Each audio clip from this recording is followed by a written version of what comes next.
نحمده ونصلي على رسوله الكريم اما بعد فاعوذ بالله من الشيطان الرجيم بسم الله الرحمن الرحيم رب اشرح لي صدري ويسر لي امري واحلل عقدة من لساني يفقهوا قولي۔ سورۃ الکہف، اس سورت کے بارے میں بخاری میں ایک روایت آتی ہے، ایک مرتبہ ایک صحابی نے سورہ کہف پڑھی، گھر میں ایک جانور بھی تھا، وہ بدکنا شروع ہو گیا۔ انہوں نے غور سے دیکھا کہ کیا بات ہے، تو انہیں ایک بادل نظر آیا جس نے انہیں ڈھانپ رکھا ہے، یعنی ان کے عین اوپر بادل تھا۔ صحابی نے اس واقعے کا ذکر آپ صلی اللہ علیہ وسلم سے کیا تو آپ نے فرمایا اسے پڑھا کرو، سورۃ الکہف کو پڑھا کرو، قرآن پڑھتے وقت سکینت نازل ہوتی ہے، تو اس سورت کے پڑھنے سے سکینت نازل ہوتی ہے۔ یہ ہے اس بارے میں صحیح روایت۔ کچھ روایات میں اسے جمعے کے روز کے ساتھ بھی مخصوص کیا گیا ہے۔ مخصوص ہونے کا ایک فائدہ یہ ہو جاتا ہے کہ انسان پھر اس کام کو کرنے لگتا ہے۔ لیکن اس سورت کی جو خاص بات ہے اور جو اس سورت کی فضیلت کے بارے میں صحیح ترین قول ہے، وہ اس کی پہلی 10 آیتوں کے بارے میں ہے۔ صحیح مسلم کی روایت میں ہے، من حفظ 10 آیات من اول سورۃ الکہف، من حفظ 10 آیات من اول سورۃ الکہف عصم من الدجال۔ صحیح مسلم نے بھی روایت کیا اور مسند احمد نے بھی اس کو روایت کیا ہے۔ معنی اس کا کیا ہے؟ جس نے سورہ کہف کی ابتدا کی 10 آیتوں کو محفوظ رکھا۔ حافظہ عام طور پر ہم اس کو صرف حفظ کرنے کے معنی میں، جو اردو میں حفظ کا معنی ہے وہ ترجمہ کرتے ہیں، تو حافظہ صرف رٹنے کے لیے نہیں ہوتا، وہ تو اس کا ایک حصہ ہے۔ حافظہ کا معنی کیا ہے؟ اس کو محفوظ کر لیا، تو محفوظ صرف الفاظ کے ساتھ نہیں بلکہ معنی کے ساتھ بھی، یعنی ان کے معنی میں غور و فکر کیا اور ان معنی کا تکرار ہوتا رہا اور ان کی یاد دہانی رہی یا ان سے سبق حاصل کیا، تو وہ شخص دجال کے فتنے سے محفوظ رہے گا۔ اب سوال یہ پیدا ہوتا ہے کہ وہ کیا بات ہے جو ان پہلی 10 آیتوں میں کہی گئی ہے جس کی بنا پر ان 10 آیتوں کو یاد کرنے والے، پڑھنے والے، سمجھنے والے اور اس کے سبق کو دہرانے والے کو اتنی بڑی بشارت دی گئی؟ یہ اتنی بڑی خوشخبری ہے کیونکہ زمین پر دجال سے بڑا فتنہ کوئی نہیں۔ ہر پیغمبر نے اپنی امت کو دجال کے فتنے سے خبردار کیا، آپ صلی اللہ علیہ وسلم نے بھی خبردار کیا، اور صحابہ کرام کو ایسی دعائیں سکھائیں جن میں دجال کے فتنے سے بچنے کے لیے بھی دعا ہے۔ اور پھر ان آیات کے بارے میں بھی یہ بتایا کہ جو ان کو یاد رکھے گا وہ بھی اس بڑے فتنے سے محفوظ ہو جائے گا۔ تو کیا یہ کوئی معمولی سی بات ہے؟ زمین پر سب سے بڑی مصیبت سے محفوظ ہونا معمولی بات نہیں ہے۔ لیکن آخر انہی آیات کو کیوں بتایا گیا؟ آپ صلی اللہ علیہ وسلم یہ فرما دیتے، اچھا تم قرآن کا کوئی بھی حصہ پڑھ لو تو دجال کے فتنے سے محفوظ ہو جاؤ گے۔ اگر ان 10 آیات پر ہم غور کریں تو ان میں ہمیں 2 خاص باتیں پتہ چلتی ہیں، ان کے اندر 2 خاص سبق ہیں۔ اگر یہ سبق ہم پلے باندھ لیں تو واقعی دجال کے فتنے سے محفوظ رہ سکتے ہیں۔ پہلے ہم ان آیتوں کی تلاوت سنتے ہیں اور پھر اس کے بعد ان کے مفہوم کو دیکھتے ہیں۔ کہتی ہوں اللہ کے نام سے جو بے انتہا مہربان نہایت رحم فرمانے والا ہے۔ تعریف اللہ کے لیے ہے جس نے اپنے بندے پر یہ کتاب نازل کی اور اس میں کوئی ٹیڑھ نہیں رکھی، ٹھیک ٹھیک سیدھی بات کہنے والی کتاب، تاکہ وہ لوگوں کو خدا کے سخت عذاب سے خبردار کر دے اور ایمان لا کر نیک عمل کرنے والوں کو خوشخبری دے دے کہ ان کے لیے اچھا اجر ہے جس میں وہ ہمیشہ رہیں گے، اور ان لوگوں کو ڈرا دے جو کہتے ہیں کہ اللہ نے کسی کو بیٹا بنایا ہے، جو کہتے ہیں کہ اللہ نے کسی کو بیٹا بنایا ہے، اس بات کا نہ انہیں کوئی علم ہے نہ ان کے باپ دادا کو تھا۔ بڑی بات ہے جو ان کے منہ سے نکلتی ہے، وہ محض جھوٹ کہتے ہیں۔ اچھا تو اے نبی صلی اللہ علیہ وسلم، شاید تم ان کے پیچھے غم کے مارے اپنی جان کھو دینے والے ہو اگر یہ اس تعلیم پر ایمان نہ لائے۔ واقعہ یہ ہے کہ یہ جو کچھ سر و سامان بھی زمین پر ہے، اس کو ہم نے زمین کی زینت بنایا ہے تاکہ ان لوگوں کو آزمائیں ان میں کون بہتر عمل کرنے والا ہے؟ آخر کار اس سب کو ہم ایک چٹیل میدان بنا دینے والے ہیں۔ کیا تم سمجھتے ہو کہ غار اور کتبے والے ہماری کوئی بڑی عجیب نشانیوں میں سے تھے؟ جب وہ چند نوجوان غار میں پناہ گزین ہوئے اور انہوں نے کہا اے پروردگار، کے بارے میں خروج دجال، حضرت حذیفہ بن اسید غفاری رضی اللہ عنہ فرماتے ہیں کہ نبی کریم صلی اللہ علیہ وسلم تشریف لائے جبکہ ہم آپس میں گفتگو کر رہے تھے۔ آپ نے پوچھا کیا گفتگو کر رہے ہو؟ لوگوں نے کہا ہم قیامت کے بارے میں گفتگو کر رہے ہیں۔ آپ نے فرمایا قیامت ہرگز قائم نہ ہوگی جب تک تم قیامت سے پہلے 10 نشانیاں نہ دیکھ لو۔ پھر آپ نے فرمایا دھواں، دجال، دابۃ الارض، سورج کا مغرب سے طلوع ہونا، عیسیٰ ابن مریم کا نزول، یاجوج و ماجوج، 3 جگہ زمین کا دھسایا جانا، مشرق میں، مغرب میں اور جزیرۃ العرب میں، اور سب سے آخر میں یمن کی طرف سے ایک آگ نکلے گی جو لوگوں کو محشر میں اکٹھا کر دے گی۔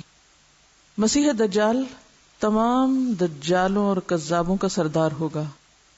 سمرہ بن جندب رضی اللہ عنہ سے روایت ہے، اللہ کے رسول صلی اللہ علیہ وسلم نے فرمایا اللہ کی قسم قیامت قائم نہیں ہوگی حتیٰ کہ 30 کذاب نکلیں گے۔ سب سے آخری دجال ہوگا جس کی بائیں آنکھ ممسوح العین یعنی کانی ہوگی، یعنی اور بھی بہت سے لوگ جھوٹ کے دعوے دار ہوں گے لیکن ان سب میں بڑا فتنہ دجال ہوگا۔ اور یہ جو بات کی گئی کہ ممسوح العین ہوگا، اس سے پتہ چلتا ہے کہ انسان ہی ہوگا وہ۔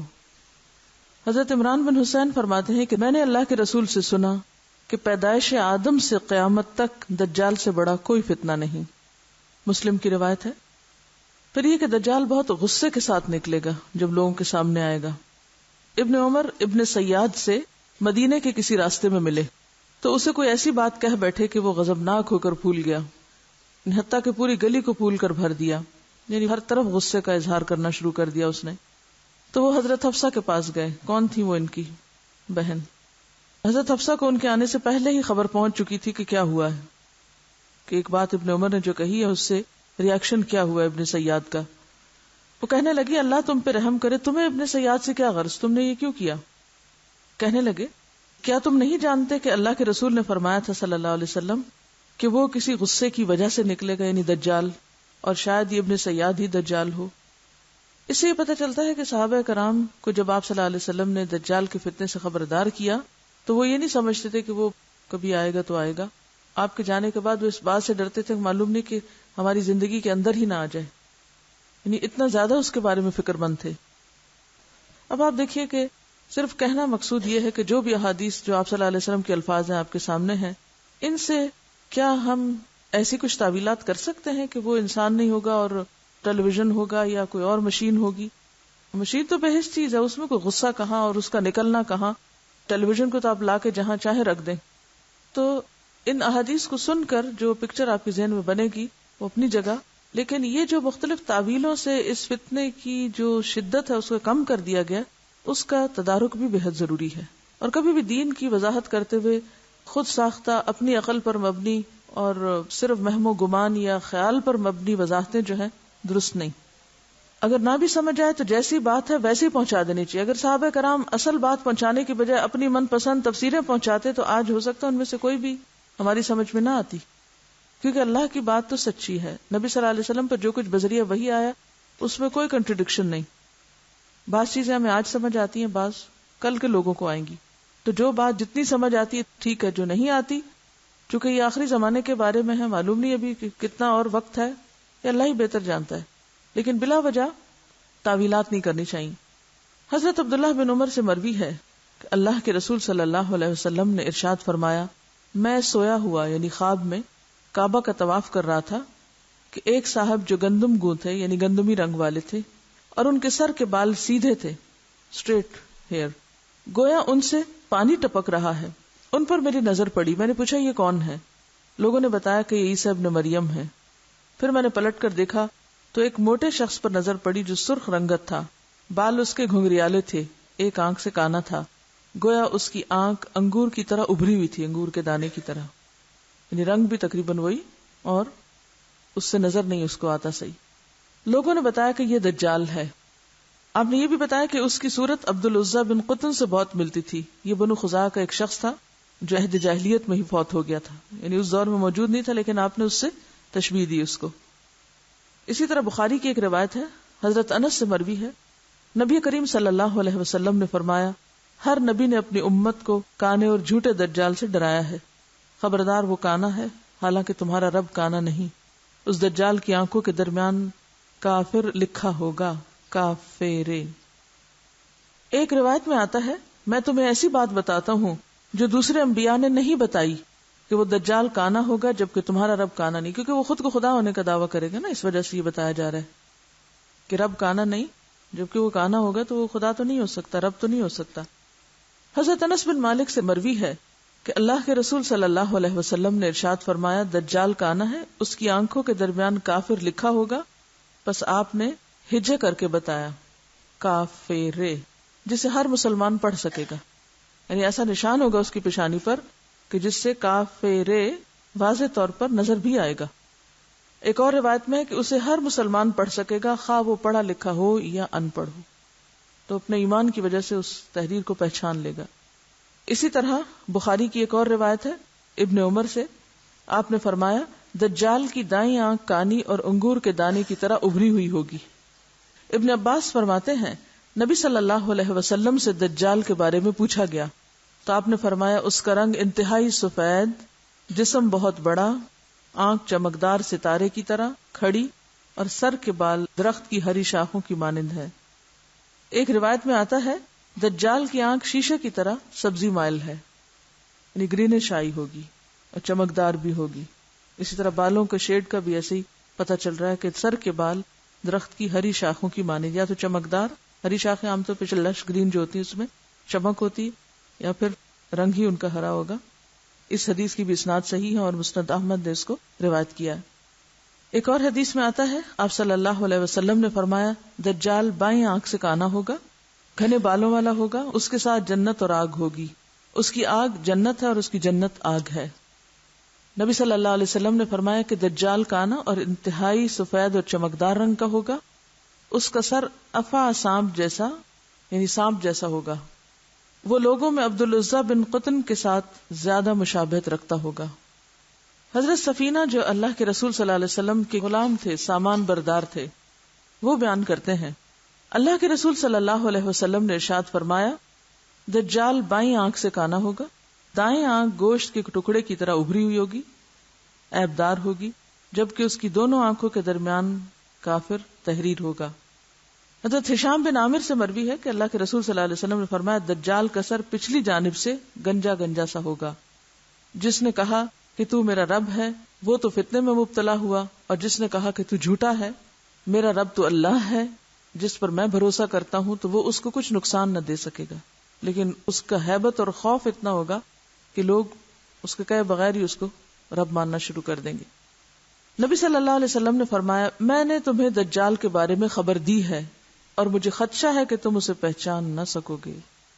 مسیح دجال ایک پستہ قد آدمی ہوگا، گھنگریالے بال ہوں گے، آنکھ کانی اور مٹی ہوئی، نہ بہت اونچی ابھری ہوئی اور نہ ہی بہت دھنسی ہوگی، یعنی ایک تو نگلی بھی ہوگی اور دوسری دھنسی بھی ہوگی.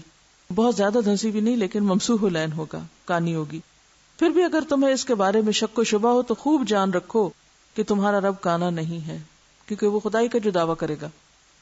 حضرت فاطمہ بنت قیس فرماتی ہیں، نبی صلی اللہ علیہ وسلم نماز سے فارغ ہو کر ممبر پہ تشریف لائے، مسکراتے ہوئے فرمایا کہ ہر بندہ اپنی جائے نماز پہ بیٹھا رہے. لوگ نماز پڑھ رہے تھے، آپ ممبر پہ آئے، فرمایا سب اپنی اپنی جگہ بیٹھے رہو. پھر فرمایا، کیا تمہیں علم ہے کہ میں نے تمہیں کیوں جمع کیا ہے، کیوں بٹھایا ہے؟ لوگوں نے کہا، اللہ اور اس کا رسول ہی بہتر جانتے ہیں. آپ ایسی باتیں کیوں کیا کرتے تھے؟ تاکہ لوگ متوجہ ہوں اور لوگ بات سنیں اور سمجھیں. آپ نے فرمایا، خدا کی قسم میں نے تمہیں ترغیب و ترہیب یعنی واعظ و نصیحت کی باتوں کے لیے اکٹھا نہیں کیا، بلکہ اس لیے جمع کیا ہے کہ تمیم داری جو عیسائی تھا وہ میری بیعت کر کے دائرہ اسلام میں داخل ہو چکا ہے. اس نے مجھے مسیح دجال کے بارے میں ویسی ہی خبر دی ہے جیسے میں تمہیں دیا کرتا ہوں. اس نے کہا، وہ لخم اور جزام قبیلے کے 30 لاکھ آدمیوں کے ساتھ بحری جہاز میں سوار تھا کہ مہینہ بھر بحری موجیں ان کی کشتی سے کھیلتی رہیں، حتیٰ کہ ان کی کشتی مغرب کی طرف ایک جزیرے پہ جا لگی. پھر وہ ایک چھوٹی کشتی پہ سوار ہو کر جزیرے میں جا اترے، جہاں انہیں گھنے بالوں والا ایسا جانور ملا جس کے منہ یا دم کی شناخت ناممکن تھی. انہوں نے پوچھا کہ تو کون ہے؟ جانور نے کہا کہ میں جاسوس ہوں۔ انہوں نے کہا کس کا جاسوس؟ اس نے کہا اس شخص کی طرف چلو جو دیر میں ہے اور تمہاری خبر کا مشتاق ہے۔ تمیم نے کہا کہ جب جانور نے اس شخص کا نام لیا تو ہم ڈرے کہ کہیں یہ شیطان نہ ہو۔ تمیم نے کہا پھر ہم تیز تیز چلتے ہوئے اس ویرانے میں داخل ہوئے تو ہم نے وہاں اتنا بڑا انسان دیکھا کہ ویسا قدآور مگر جھگڑا ہوا آدمی کبھی نہ دیکھا تھا۔ اس کے دونوں ہاتھ گردن کے پیچھے اور پاؤں ٹخنوں کے ساتھ مضبوط لوہے سے بندھے ہوئے تھے۔ ہم نے کہا کمبخت تو کون ہے؟ اس نے کہا میری خبر تو حاصل کر ہی لوگے، یہ بتاؤ کہ تم کون؟ لوگوں نے کہا کہ ہم اہل عرب ہیں اور ایک سمندری جہاز میں محو سفر تھے کہ سمندر میں طغیانی آ گئی، جس کی وجہ سے مہینہ بھر ہمارا جہاز موجوں کا شکار رہا۔ پھر ہم اس جزیرے کے قریب پہنچے تو ایک چھوٹی کشتی میں بیٹھ کر اس جزیرے میں داخل ہوئے تو ہمیں یہ جانور ملا جس کے بالوں کی کثرت کی وجہ سے منہ یا پشت معلوم نہیں ہوتی۔ ہم نے اس سے پوچھا کمبخت تو کون ہے؟ اس نے کہا میں جاسوس ہوں، تم اس دیر میں موجودہ آدمی کی طرف چلو، وہ تمہاری خبر کا بڑا مشتاق ہے۔ تو ہم جلدی سے تمہاری طرف چلے آئے اور ہم تو اس جانور کو شیطان سمجھتے ہیں۔ دجال نے کہا کہ مجھے بیسان کے نخلستان کی خبر دو۔ ہم نے کہا اس کی کون سی خبر مطلوب ہے؟ اس نے کہا کیا وہ پھل لاتا ہے؟ ہم نے کہا ہاں۔ اس نے کہا عنقریب وہ پھلدار نہیں رہے گا۔ اچھا مجھے بحیرہ تبریہ کی خبر دو، کیا اس میں پانی رواں ہے؟ ہم نے کہا ہاں خوب رواں دواں ہے۔ اس نے کہا عنقریب وہ خشک ہو جائے گا۔ اس نے کہا مجھے زغر کی یعنی شام کے ایک علاقے کے چشمے کے بارے میں بتاؤ، کیا اس میں پانی موجود ہے اور کیا لوگ اس کے پانی سے کھیتی باڑی کرتے ہیں؟ ہم نے کہا ہاں اس میں پانی بھی ہے اور لوگ اس کے پاس سے کھیتی باڑی بھی کر رہے ہیں۔ اس نے کہا مجھے عرب کے نبی کی خبر دو۔ ہم نے کہا کہ وہ مکہ سے ہجرت کر کے یثرب جا چکا ہے۔ اس نے کہا کیا اہل عرب نے اس سے لڑائی کی ہے؟ ہم نے کہا ہاں۔ اس نے کہا پھر نتیجہ کیا رہا؟ ہم نے کہا کہ وہ نبی اپنے گرد و پیش میں غالب آ چکا ہے۔ اس نے کہا کیا واقعی ایسا ہو چکا؟ ہم نے کہا ہاں۔ اس نے کہا کہ لوگوں کے لیے اس کی اطاعت ہی بہتر ہے، اور میرے متعلق سنو، میں مسیح دجال ہوں، اب ان قریب مجھے خروج کی اجازت دی جائے گی اور میں 40 دنوں میں پوری روئے زمین کو فتح کر ڈالوں گا، یعنی جب بھی نکلوں گا 40 دنوں میں ساری روئے زمین کو فتح کر لوں گا۔ البتہ مکہ اور طیبہ یعنی مدینہ مجھ پر حرام کر دیے گئے ہیں، اگر میں اس طرف یعنی مکہ یا مدینہ کا رخ بھی کروں گا تو وہاں تلوار لہراتے فرشتے مجھے روک دیں گے جو وہاں پہرے پر مقرر ہیں، یعنی وہاں میں نہیں جا سکوں گا۔ حضور صلی اللہ علیہ وسلم نے اپنا عصا منبر پر 3 مرتبہ ٹکراتے ہوئے فرمایا، یعنی عصا کے ساتھ ایک طرح سے لوگوں کو متوجہ کیا، یہی طیبہ ہے اور وہ دجال ہے، کیا میں تمہیں اس کے بارے میں بتایا نہیں کرتا تھا؟ لوگوں نے کہا کیوں نہیں؟ پھر آپ نے فرمایا کہ مجھے تمیم کی بات اس لیے اچھی لگی کہ یہ میری اس خبر کے مشابہ ہے جو میں تمہیں دجال اور مکہ اور مدینہ کے بارے میں بتایا کرتا تھا۔ خبردار وہ دجال دریائے شام میں یا دریائے یمن میں ہے نہیں، بلکہ وہ مشرق کی طرف ہے، وہ مشرق کی طرف ہے، وہ مشرق کی طرف ہے۔ آپ نے مشرق کی طرف اپنے ہاتھ سے بھی اشارہ کر کے فرمایا۔ بعض روایات میں بھی آتا ہے کہ جب دجال کو باقی یہ ساری خبریں پہنچ گئیں تو اس نے خوشی سے اچھلنا، کودنا اور چیخنا چلانا شروع کر دیا، کیونکہ اس کا خروج آپ صلی اللہ علیہ وسلم کے بعد ہی تھا۔ اور ابن سیاد نے بھی کہا کہ اللہ کی قسم میں دجال کی پیدائش، وقت پیدائش اور جائے پیدائش کے بارے میں بخوبی آگاہ ہوں۔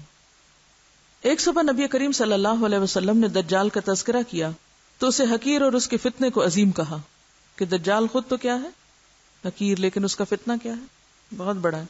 کبھی آپ نے اونچی بات کی اور کبھی آہستہ کی، حتیٰ کہ ہمیں گمان ہوا کہ شاید دجال ان درختوں کے جھنڈ میں آ گیا ہے، یعنی اتنا ہم ڈرنے لگے جیسے پیچھے ہی ہے دجال۔ پھر ہم بوقت شام آپ کی طرف گئے، آپ نے پوچھا کیا ماجرا ہے؟ ہم نے عرض کیا کہ آپ نے ہمیں دجال کے بارے میں اچھی طرح آگاہ کیا تھا اور ہم سمجھے کہ شاید وہ اسی نخلستان میں ہے۔ آپ نے فرمایا مجھے دجال سے بڑھ کر فتنوں کا تم پہ اندیشہ ہو سکتا ہے، یعنی کیا اس سے بھی زیادہ کسی چیز کا خوف ہو سکتا ہے؟ اگر دجال میرے جیتے جی نکلا تو میں اس کے درمیان رکاوٹ بن کر تمہیں اس کے شر سے بچا لوں گا، اور اگر وہ میرے بعد ظاہر ہوا تو تم میں سے ہر ایک شخص بذات خود اس کے خلاف حجت ہوگا، اور اللہ تعالیٰ ہر مسلمان پر میرا خلیفہ اور نگہبان ہوگا۔ دجال ایک گھنگریالے بالوں والا نوجوان ہے جس کی ایک آنکھ ابری ہوگی اور وہ عبدالعزیٰ کافر کے مشابہ ہوگا۔ جو شخص بھی تم میں سے دجال کو دیکھے وہ سورۃ کہف کی ابتدائی آیات کی تلاوت کرے۔ دجال شام اور عراق کے درمیان ریگستانی راستے سے خارج ہوگا، شام اور عراق کے درمیان کے علاقے سے آئے گا اور دائیں بائیں فتنہ فساد برپا کرے گا۔ اللہ کے بندو ایمان پہ ثابت قدم رہنا۔ صحابہ نے پوچھا کہ دجال کتنا عرصہ زمین پر قیام کرے گا؟ فرمایا 40 دن، جس میں سے ایک دن 1 سال کے برابر، ایک دن مہینے کے برابر، ایک دن ہفتے کے برابر، باقی دن عام دنوں جیسے ہوں گے۔ یعنی 1 سال 2 ماہ اور 2 ہفتے. صحابہ نے عرض کیا یا رسول اللہ جو دن سال برابر ہوگا اس میں ہم نماز کیسے ادا کریں گے؟ کیا ایک ہی دن کی نمازیں ہمیں کافی ہوں گی؟ اب آپ دیکھیے کہ صحابہ کرام کا سوال کیا تھا، فکر کس چیز کی تھی ان کو؟ ہم کہیں سفر کرنے کو جاتے ہیں یا شاپنگ کے لیے نکلتے ہیں یا کچھ، کیا ہمیں بھی ایسی فکر ہوتی ہے کہ پھر ہماری نماز کا کیا ہوگا؟ نہیں ہوتی نا. صحابہ نے عرض کیا یا رسول اللہ ہم نمازیں کیسے ادا کریں گے؟ کیا ایک ہی دن کی نمازیں ہمیں کافی ہوں گی؟ فرمایا نہیں، بلکہ تم اس سال کا عام دنوں کے ساتھ اندازہ کر لینا. صحابہ نے عرض کیا یا رسول اللہ اس کی چال ڈھال کیسی ہوگی؟ فرمایا اس بارش کی طرح جسے ہوا پیچھے سے دھکیلتی ہے. کبھی پھانڈا دیکھا؟ تیز ہوا کے ساتھ بارش، اس طرح وہ چلے گا. پھر وہ ایک قوم کے پاس جا کر انہیں کفر کی طرف دعوت دے گا، وہ قبول کر لیں گے، یعنی مسلمان کفر کی طرف لوٹ جائیں گے. تو وہ آسمان کو حکم دے گا اور آسمان بارش برسائے گا، زمین کو حکم دے گا تو زمین اناج اگائے گی جس پر ان کے جانور چریں گے، جن کے کوہان پہلے سے اونچے، تھن پہلے سے کشادہ اور کوکھیں خوب پھولی ہوں گی. پھر دجال ایک قوم کے پاس آ کر اسے کفر کی دعوت دے گا مگر وہ انکار کر دیں گے. دجال ان سے پلٹ جائے گا، وہ لوگ قحط اور خشکسالی کا شکار ہو جائیں گے. یعنی جو دجال کی بات مانیں گے وہاں پر تو خوب عیش و عشرت ہوگی، اور جو انکار کریں گے وہاں قحط سالی، حتیٰ کہ ان کے ہاتھ میں مال و دولت میں سے کچھ نہ رہے گا. جب دجال بنجر اور ویران زمین پر نکلے گا اور اسے حکم دے گا اے زمین اپنے خزانے نکال دے، تو زمین کے خزانے اس کے پاس اس طرح جمع ہو جائیں گے جس طرح شہد کی مکھیاں ملکہ مکھی کے پاس ہجوم کرتی ہیں. یعنی صرف اس کے کہنے سے زمین کے جتنے خزانے، سونے چاندی ہیرے جواہرات، وہ نکل کے اس کے پاس ڈھیر لگ جائیں گے. پھر دجال ایک جوان کو بلا کر اس کے 2 ٹکڑے کر ڈالے گا، جس طرح نشانہ 2 ٹوک ہو جاتا ہے. پھر اسے زندہ کر کے پکارے گا تو جوان چمکتے دمکتے حشاش بشاش چہرے کے ساتھ اس کی طرف آ جائے گا. جیسے مداری ہوتا ہے، یعنی ایک نوجوان کو 2 حصوں میں توڑ دے گا، پھر اس کے بعد دوبارہ اس کو جوڑ دے گا. وہیں اسی لیے اس کو مسیح کہا گیا. دریں اسنا اللہ تعالیٰ مشرق کی طرف شہر دمشق میں سفید مینارے کے پاس زرد کپڑوں میں ملبوس حضرت عیسیٰ ابن مریم کو نازل کر دیں گے اور پھر وہ حضرت عیسیٰ کے ہاتھوں مارا جائے گا. حضرت حذیفہ کہتے ہیں کہ میں نے اللہ کے رسول صلی اللہ علیہ وسلم سے سنا کہ جب دجال خروج کرے گا تو اس کے ساتھ پانی اور آگ ہوگی. جسے لوگ آگ سمجھیں گے وہ ٹھنڈا پانی، جسے لوگ ٹھنڈا پانی سمجھیں گے وہ در حقیقت جلانے والی آگ ہے. اگر تم میں سے کسی کو اس فتنے کا سامنا ہو تو وہ اس میں داخل ہو جائے جو آگ دکھائی دیتی ہو، کیونکہ وہ دراصل ٹھنڈا پانی ہوگا. یعنی ہر چیز کو کس طرح بدل دیا جائے گا. دجال کے بارے میں جس قدر سوالات حضرت مغیرہ کہتے ہیں میں نے نبی صلی اللہ علیہ وسلم سے پوچھے اور کسی سے نہیں پوچھے. آپ نے مجھے کہا تمہیں اس دجال سے کیا خطرہ؟ میں نے عرض کیا کہ لوگ کہتے ہیں کہ اس کے پاس روٹیوں کا پہاڑ اور پانی کی نہر ہوگی. فرمایا وہ اللہ تعالیٰ پر اس سے بھی کئی درجے آسان ہے. یعنی اللہ تعالیٰ تو اس سے بھی زیادہ بڑے کام کر سکتے ہیں، لہٰذا لوگ اس کے پاس روٹیوں کا پہاڑ دیکھ کے اور ایسی نعمتیں دیکھ کے اور اس کے کہنے پہ زمین خزانے اگل دے تو وہ دیکھ کے تو کیا کریں گے؟ ایمان سے پھر جائیں گے، اس کی بات ماننے لگیں گے، کفر کی طرف مائل ہو جائیں گے. کیونکہ عموماً سب سے بڑی ہماری کمزوری کیا ہے؟ ظاہر پرست ہونا. ایک دن حضرت صلی اللہ علیہ وسلم دجال کے بارے میں بتا رہے تھے اور اس میں یہ بھی تھا کہ دجال آئے گا اور اس کے لیے ناممکن ہوگا کہ مدینہ کی گھاٹیوں میں داخل ہو سکے، چنانچہ وہ مدینہ منورہ کے قریب کسی شور زدہ زمین پر قیام کرے گا. پھر اس دن اس کے پاس ایک مومن مرد جائے گا جو افضل ترین لوگوں میں سے ہوگا. وہ دجال سے کہے گا میں گواہی دیتا ہوں کہ تو ہی وہ دجال ہے جس کے بارے میں رسول اللہ صلی اللہ علیہ وسلم نے ہمیں بتایا تھا. دجال لوگوں سے کہے گا اگر میں اس شخص کو قتل کر دوں اور پھر زندہ کر دکھاؤں تو کیا پھر بھی تمہیں میرے رب ہونے میں شک ہے؟ لوگ کہیں گے نہیں. چنانچہ وہ اس شخص کو قتل کرے گا پھر زندہ کرے گا. اب وہ شخص کہے گا واللہ خدا کی قسم مجھے تیرے بارے میں پہلے اتنی بصیرت نہ تھی جتنی اب آ چکی کہ واقعی تو ہی دجال ہے. اس پر دجال پھر اسے قتل کرنا چاہے گا مگر وہ اس کو اس دفعہ نہیں مار سکے گا. اس سے کیا پتہ چلتا ہے؟ یہ امتحان ہے نا، سب کی آزمائش ہے. جیسے کہ آپ نے فرمایا کہ قیامت تک کوئی فتنہ دجال کے فتنے سے بڑا نہیں. حضرت حذیفہ فرماتے ہیں کہ رسول اللہ صلی اللہ علیہ وسلم کے پاس دجال کا ذکر کیا گیا تو آپ نے فرمایا فتنہ دجال کی بنسبت تمہارے باہمی فتنہ فساد کا مجھے زیادہ خوف ہے.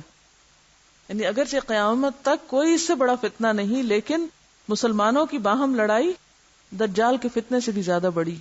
کیا یہ سچ ہے؟ ہم سب اپنا اپنا محاسبہ کریں کہ کہاں چھوٹی چھوٹی باتوں پر اختلاف اور فساد کی ایک طوفان برپا کر رکھا ہم نے زمین پر. فرمایا گزشتہ لوگوں میں سے جو کوئی اس فتنے سے محفوظ رہا وہ دراصل محفوظ ہے، اور آج تک دنیا میں جو کوئی چھوٹا یا بڑا فتنہ رونما ہوتا ہے وہ دجال کے فتنے کی وجہ سے ہے۔ آپ نے فرمایا جو شخص 3 حادثات کے موقعوں پہ محفوظ رہا وہ نجات پا گیا۔ نمبر 1 میری موت، یعنی آپ صلی اللہ علیہ وسلم کی وفات کے موقع پر ثابت قدم رہا۔ اس وقت کیا ہوا تھا بھلا؟ آپ کی وفات پر سب سے بڑا فتنہ کیا ہوا تھا؟ ارتداد، دین سے پھر جانا۔ میجورٹی لوگوں کی جو اسلام لائی تھی وہ آپ کی وفات کی خبر سن کر پلٹ گئی، الا یہ کہ جو لوگ پہلے سے سنجیدہ مسلمان تھے۔ تو آپ نے اس کی بھی خبر دی۔ آپ نے فرمایا کہ جو 3 موقعوں پر محفوظ رہا وہ نجات پا گیا۔ میری موت، نمبر 2 دجال، اور نمبر 3 دین حق پر قائم فیاض خلیفہ کا قتل۔ ان 3 مواقع پر جو شخص محفوظ رہا، جس نے اپنا آپ بچا لیا اور کوئی غلط ری ایکشن شو نہیں کیا، وہ آئندہ بھی محفوظ رہے گا، وہ دجال کے فتنے سے بھی محفوظ رہے گا۔ دجال کوڑ اور برس کے مریض کو تندرست کر دے گا ہاتھ پھیر کے، مردے کو زندہ کر دکھائے گا، لوگوں سے کہے گا میں تمہارا رب ہوں۔ جس نے اقرار کیا کہ تو میرا رب ہے تو وہ فتنے میں مبتلا ہوا، اور جس نے کہا اللہ میرا رب ہے حتیٰ کہ اس پہ جان بھی دے گیا، وہ دجال کے فتنے سے بچا لیا گیا۔ یعنی سخت امتحان ہوگا دراصل ایمان کا۔ ان سب پر نہ کوئی فتنہ ہے نہ کوئی عذاب، سب سے بڑا عذاب اور سب سے بڑا فتنہ یہی ہے۔ اس کو مسیح کیوں کہا گیا اور حضرت عیسیٰ علیہ السلام کو؟ دونوں کے درمیان جو کامن مشابہتیں ہیں جو قرآن میں آئی ہیں کہ حضرت عیسیٰ علیہ السلام کیا کرتے تھے، وَأُبْرِئُ الْأَكْمَحَ وَالْأَبْرَصَ وَأُحْيِي الْمَوْتَى بِإِذْنِ اللَّهِ، یہ دونوں صفات عیسیٰ علیہ السلام کی قرآن پاک میں آئی، ٹھیک ہے؟ تو وہ بھی مسیح ہے، لیکن یہ جو ہے اسی طرح کے کام کرے گا، لیکن مسیح دجال ہوگا۔ اور بعض کہتے ہیں کہ مسیح اس کو اس لیے کہا جاتا ہے کہ ممسوح العین ہوگا، ٹھیک ہے؟ دیکھیں پہچاننے کی نظر کب مفقود ہو جاتی ہے انسانوں سے، کب آپ حقائق کو نہیں پہچان پاتے، کب سمجھ میں نہیں آتا، جب کوئی تعصبات کے خواہشات کے پردے آپ کے آگے آئے ہوئے ہوتے ہیں۔ تو فتنہ دجال میں ایک فتنہ تو یہی ہے نا کہ اس کے پاس اتنا کچھ ہوگا کہ لوگ اس سے اتنے مرعوب ہو جائیں گے۔ آج بھی تو کیا ہوتا ہے، جس کے پاس چند ایک چیزیں کچھ ہوں تو ہم مرعوب ہو جاتے ہیں، جب مرعوب ہوتے ہیں تو ہمیں اس کی غلطی بھی غلطی نظر نہیں آتی، اس کی غلطیوں کو بھی ہم اپریشیٹ کرنے لگتے ہیں۔ یہی ظاہر نگاہ ہونا ہے۔ پھر دجال کی جنت اور جہنم ہوگی، یعنی جیسے وہ ٹھنڈا پانی اور جلانے والی آگ اس کے ساتھ ساتھ ہوگی۔ آپ صلی اللہ علیہ وسلم نے فرمایا پھر دجال نکلے گا، اس کے ساتھ ایک نہر اور ایک آگ ہوگی، جو شخص اس کی آگ میں داخل ہوا اس کے لیے اجر و ثواب واجب ہو گیا اور اس کے گناہ معاف کر دیے گئے، اور جو شخص اس کی نہر میں داخل ہوا اس پہ گناہ لاد دیے گئے اور اس کا اجر مٹا دیا گیا، یعنی اس سے پہلے اگر اس نے کوئی نیک کام کیے بھی تھے تو ختم ہو جائیں گے۔ دجال سے بچنے کے لیے لوگ پہاڑوں پہ چلے جائیں گے۔ ام شریک کہنے لگی یا رسول اللہ اس دن اہل عرب کہاں ہوں گے؟ فرمایا اس دن وہ بہت کم ہوں گے۔ دجال کن لوگوں کا پسندیدہ لیڈر ہوگا؟ آپ صلی اللہ علیہ وسلم نے فرمایا اصفہان یعنی اصفہان کے 70,000 یہودی دجال کی پیروی کریں گے جن پر سیاہ چوغے ہوں گے، وہ اس کو اپنا سردار مان لیں گے۔ آپ نے فرمایا دجال ایک مشرقی علاقے سے خروج کرے گا جسے خراسان یعنی موجودہ افغانستان کا آس پاس کا علاقہ کہتے ہیں۔ اس دجال کی پیروی کچھ ایسی قومیں کریں گی جن کے چہرے کوٹی ہوئی ڈھالوں کی طرح چپٹے یا طے برطے ڈھالوں جیسے ہوں گے۔ ڈھال کبھی دیکھیے، شیلڈ ہوتی، ابری بھی ہوتی ہے نا، ذرا ڈیزائن بھی ہوتے ہیں بعض اوقات اس میں، تو اگر کوٹ دیا جائے اس کو تو کیا ہوتے ہیں، چپٹے اسٹریٹ ہو جائے، ڈیزائن جو ہے وہ بیٹھ جاتے ہیں۔ تو آپ نے کیا فرمایا کہ دجال کی پیروی ایسی قومیں کریں گی جن کے چہرے کوٹی ہوئی ڈھالوں کی طرح چپٹے ہوں گے۔ دجال بیت اللہ اور بیت المقدس میں داخل نہیں ہو سکتا۔ حضرت انس بن مالک سے روایت ہے اللہ کے رسول صلی اللہ علیہ وسلم نے فرمایا مکہ اور مدینہ کے سوا ہر شہر کو دجال روندے گا، کوئی شہر نہیں بچے گا۔ مکہ اور مدینہ کے آس پاس فرشتے یعنی گارڈ کر رہے ہوں گے اس کو اور وہ داخل نہ ہو سکے گا۔ مدینہ کی زمین 3 مرتبہ کانپے گی دجال کے خروج کے بعد، جس سے ایک ایک کافر منافق اللہ تعالیٰ وہاں سے نکال کے باہر پھینک دے گا، یعنی پھر وہ سب بھاگ جائیں گے، مدینہ سے ہی بھاگ جائیں گے اور باہر جا کے پھر ظاہر دجال کے فتنے کا شکار ہوں گے۔